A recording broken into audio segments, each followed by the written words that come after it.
Et bonjour. Alors aujourd'hui, une vidéo pour répondre à la question, est-ce qu'il est possible de remplacer l'écran d'un téléphone seul chez soi sans y connaître rien au départ? Alors un grand merci à mon fils qui a pété son téléphone, voilà, donc qui me donne l'occasion de faire cette vidéo. Et bon, vous imaginez la cata. Et donc voilà, à ce stade, réflexion, qu'est-ce qu'on avait comme solution? Alors la première solution, c'était de remplacer ce téléphone, le jeter et en acheter un autre. J'aime pas trop pour deux raisons. Une raison budgétaire, clairement, hein, 250-300 euros, c'est quand même des ronds. Et puis la deuxième, c'est aussi sur quelque chose d'un peu écolo, de pas gâcher, quoi. Voilà, tout ça, finalement, il y a qu'une petite partie de ce téléphone qui est abîmé, tout le reste fonctionne bien.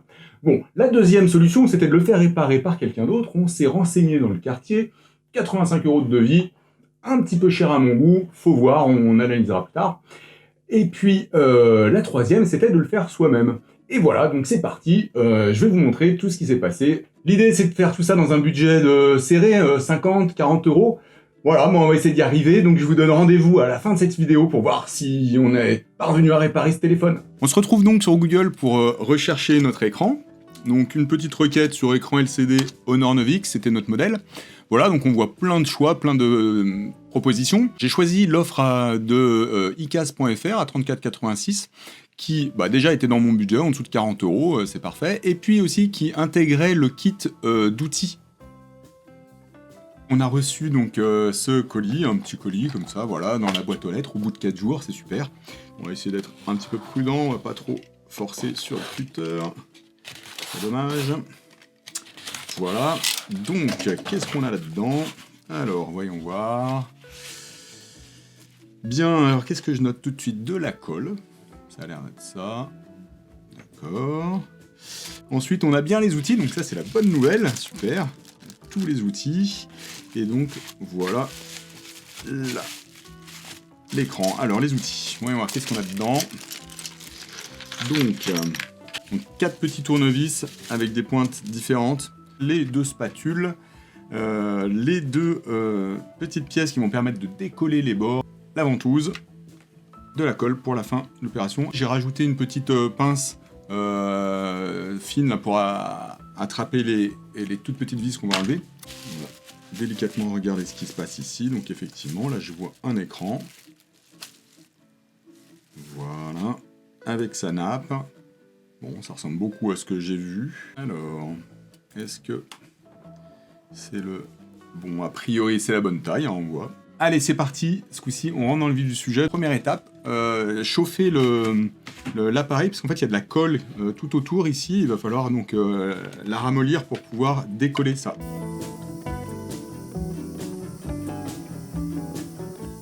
Autre chose, je signale tout de suite, j'ai lu dans un fil que de ce côté-là, ici, il y a l'antenne Wi-Fi qui passe et que quelqu'un a sectionné l'antenne Wi-Fi ici en passant ça. Donc, bon, faites attention.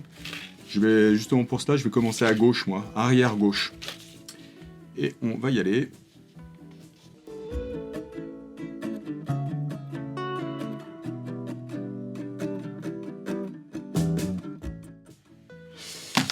Donc je pense qu'à ce stade, je vais être obligé de me fabriquer un... Je vais être obligé de me fabriquer cet instrument là un peu plus fin en métal. Comme ça, j'ai du mal à passer dessous. Je m'attarde pas sur la construction de cet outil, c'est simple, on prend une boîte en métal, on la découpe au ciseau, c'est facile, hein, après avoir tracé la forme. Et puis enfin, dernière astuce, c'est un peu souple ces métaux en général, c'est cette matière, donc on va incurver en utilisant un stylo. Voilà, on appuie la forme dessus, ça va lui donner de la rigidité.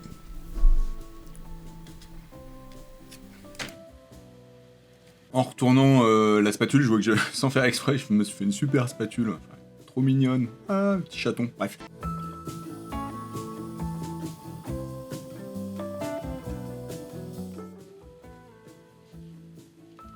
Alors, est-ce qu'on y est là? On arrive à faire quelque chose.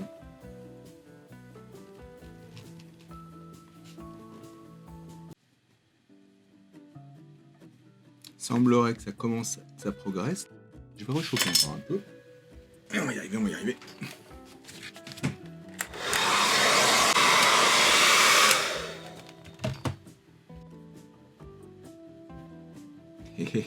Regardez, c'est passé. Puisqu'apparemment chauffer ça fonctionne bien, on va en remettre un coup.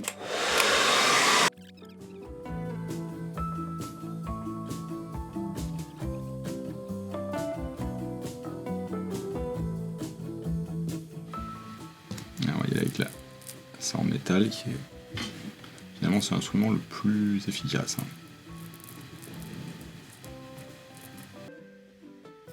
Là, je suis en train de tirer en même temps, vous voyez, là, je suis en train de tirer vers le haut, là, en même temps. J'ai l'impression que c'est un mouvement qui l'aide à décoller. Voilà, je tire, je progresse, voilà, je tire vers le haut, je progresse, je tire vers le haut, je progresse. Ça a l'air pas mal, ouais.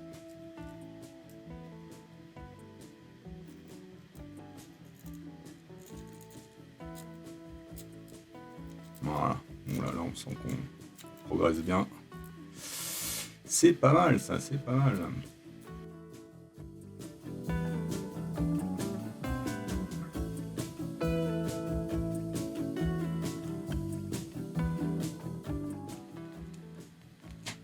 Et voilà. Victoire. Alors, je sais pas exactement où est la nappe, mais je vais faire attention. Voilà, elle est ici. Quelques points de colle en bas, là, qui tiennent. Voilà. Et voilà. Grosse victoire. Yes. Bon, première victoire, mais bon, maintenant, il faut transformer. Pour éviter des problèmes quand on va coller la suite, à mon avis, il faut bien...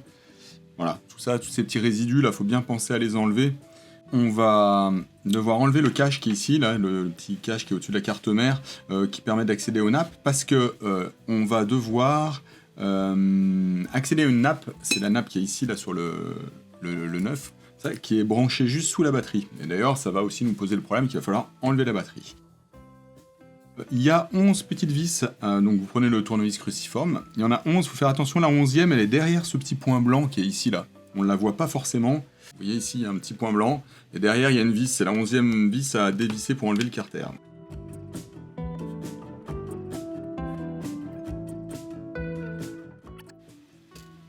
Voilà, je peux t'enlever 4. Donc pour enlever la batterie, j'ai vu qu'il fallait décoller ces petits morceaux orange. Voilà. Ici et là. Voilà, voilà, voilà. On va enlever cette petite nappe là qui est ici là pour être sûr de ne pas l'abîmer quand la batterie va...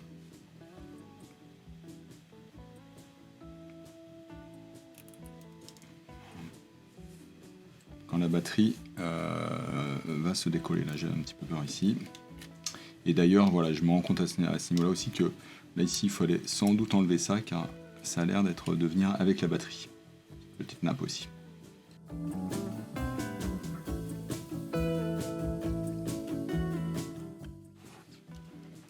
Bon, il faut un peu de poigne, effectivement, ça vient pas facilement, mais je sens que ça vient quand même. Ça y est, ça vient. Voilà, apparemment, on est bon. Maintenant, il faut tirer de ce côté. Ça.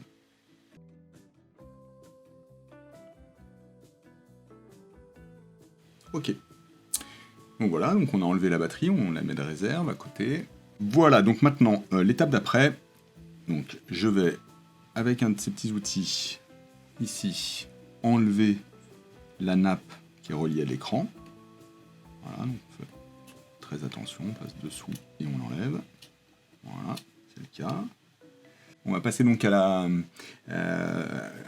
au retrait de l'écran. Donc on a décollé un petit peu la nappe, là, c'est elle qui va sortir. Donc il y en a qui commencent au milieu, comme ça. Ou bien, il y en a, j'ai vu qui commençaient à des endroits où c'était le verre était fracturé. Donc moi, c'est ce que je vais faire. Je vais commencer à l'endroit où le verre est abîmé, parce que ça doit lui donner un peu de souplesse. Voilà, tout simplement, regardez, on voit qu'on est passé tout de suite dessous, là, c'est très très bien. Et donc je vais essayer de progresser à partir de là. Bon, attention à pas vous couper non plus, hein, c'est quand même du verre. Aïe aïe aïe aïe. Je sens que je touche les... Je sens que je touche les capteurs dessous là. Faites attention là ici là, avec les doigts, je touchais les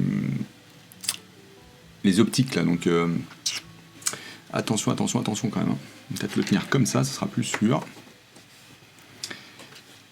Là ici en bas, là, regardez en bas, je vois qu'il n'y a pas trop de choses qui craignent, donc je vais l'appuyer ici comme ça, j'aurai un petit peu de stabilité, puis là ici je peux serrer entre mon pouce et l'index assez fort. S'il y a juste les boutons, voilà, je vais me placer juste au-dessus des boutons. Voilà, normalement comme ça je devrais être pas mal.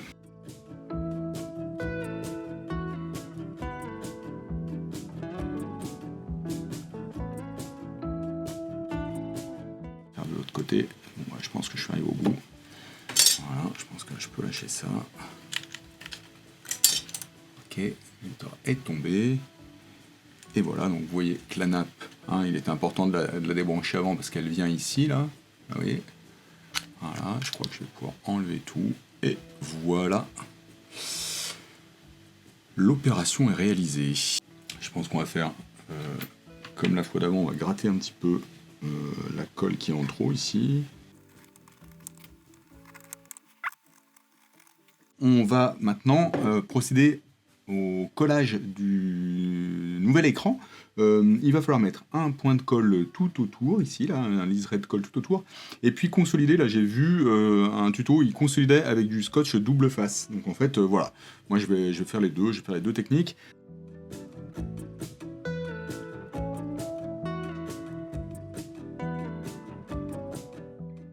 Bon bah, j'avoue que je suis un petit peu anxieux, mais on va y aller. Donc alors attention à une chose, hein, quand on le remet, évidemment, bien penser à passer la nappe dans la petite fente ici, parce que elle va ressortir à l'extérieur. Donc on va y aller.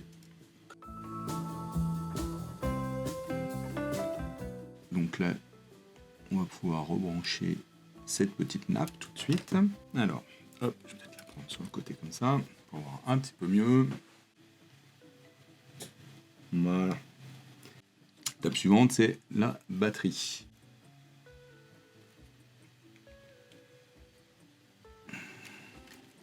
Voilà. Ce qui fait qu'on va pouvoir remettre donc la petite nappe ici qui servait à l'alimentation. Pareil. Voilà. On va l'incliner un peu comme ça. On va mettre ça comme ça. Mettre l'un sur l'autre. Voilà. Ici. Et voilà. Avant d'aller plus loin, on va se faire un petit test. Bon, a priori, ça a l'air d'être plutôt sympa. On va remonter le petit carter qui était là. Hop.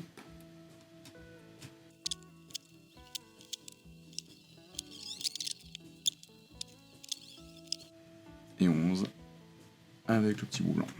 Ok, donc après analyse de la situation, donc j'ai deux choix là. Je peux recoller avec le tube de colle qu'ils m'ont fourni comme ça, mais c'est de la super glue hein, globalement. Et c'était un petit peu compliqué, c'était un peu sale du côté vitre. Donc je vais faire le choix d'utiliser plutôt du double face. Longueur, je pense que ça sera le plus simple pour commencer. Pof pof. Ok.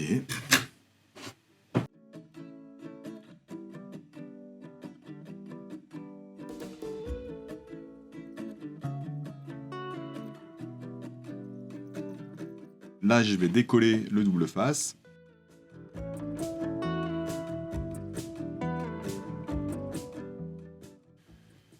Et ben voilà, ça ressemble à un téléphone neuf, ça non ? Alors, voilà, sans faire attention, je l'ai mis en route. Et ben c'est parfait cette histoire. Voilà, et ben c'est la fin de cette vidéo. Petit bilan. Premièrement, il faut une spatule pour faire ce travail. Une petite spatule en fer, on l'achète ou on la bricole comme on l'a fait dans la vidéo, mais il faut ça. Deuxièmement, les points compliqués, en fait, c'est essentiellement lié à la colle, quand on met la colle. Bon, effectivement, décoller, c'est pas facile non plus, mais c'est surtout la colle, bah, c'est pas facile, ça déborde. Ça m'amène à l'astuce de la fin de mettre du double face pour rescotcher le dos. Ça, c'est, je pense, une très bonne astuce, vous en faites ce que vous en voulez. Voilà, enfin, je suis super content de ne pas avoir jeté un appareil qui peut servir encore. Là, il va servir encore quelques mois, peut-être quelques années. Et ça, c'est une grande victoire.